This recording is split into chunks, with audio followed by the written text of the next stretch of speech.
क्या आप अपने देश भारत से प्रेम करते हैं? अगर आपका जवाब हाँ है, तो क्या आप उस व्यक्ति को जानते हैं जिसने हमारे देश को उसकी पहचान दी, जिसने तिरंगा दिया? 2 अगस्त 1876 को आंध्र प्रदेश के मछलीपट्टनम में एक तेलुगु ब्राह्मण परिवार में जन्मे पिंगली वेंकैया का नाम भले ही आज हर कोई न पहचानता हो, लेकिन ये वही शख्स हैं जिन्होंने हमारे देश को उसका राष्ट्रीय ध्वज यानी तिरंगा दिया था। वेंकैया ने ही भारत का राष्ट्रीय ध्वज बनाया था। बलिदान, समृद्धि और शांति के प्रतीक इस तिरंगे को राष्ट्रीय ध्वज का दर्जा दिलाने के लिए वेंकैया ने लंबी लड़ाई लड़ी थी। कई भाषा और खेती में अच्छा ज्ञान रखने वाले पिंगली ने अपने जीवन का ज़्यादातर समय देश सेवा में गुजारा था। उनके पिता का नाम हनुमंत रायडू और माता का नाम वेंकट रत्नम्मा था।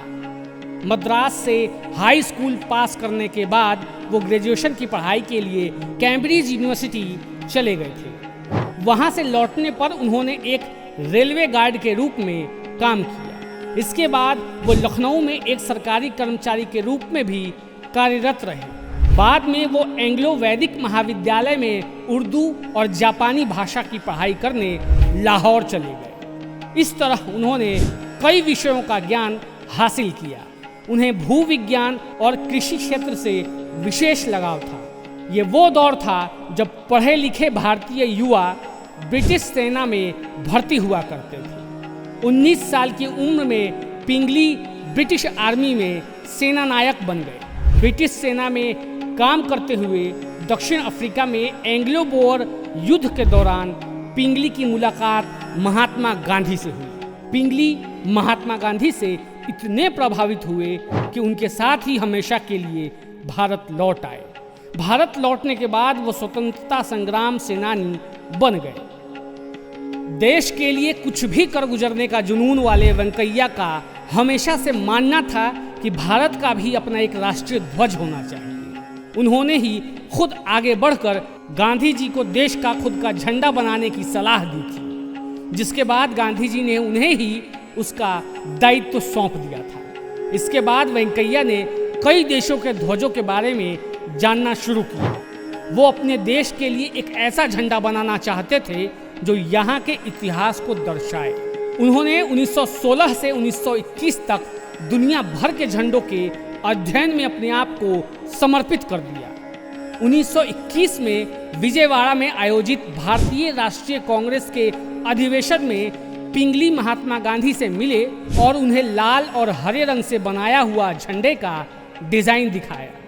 उस समय गांधी जी के सुझाव पर पिंगली वेंकैया ने शांति के प्रतीक सफेद रंग को भी राष्ट्रीय ध्वज में शामिल किया। विजयवाड़ा में कांग्रेस मीटिंग में महात्मा गांधी की मंजूरी मिलने के बाद 1931 में तिरंगे को अपनाने का प्रस्ताव पारित किया गया। इस प्रस्ताव में कुछ संशोधन भी किए गए और लाल हटाकर झंडे में केसरिया रंग जोड़ दिया गया। इस तरह से केसरिया, सफेद और हरे रंग के साथ सफेद पट्टी पर चरखे वाला तिरंगा झंडा तैयार हुआ। 2 जुलाई 1947 को संविधान सभा में पिंगली के बनाए झंडे को ही राष्ट्रीय ध्वज के रूप में अपनाया गया।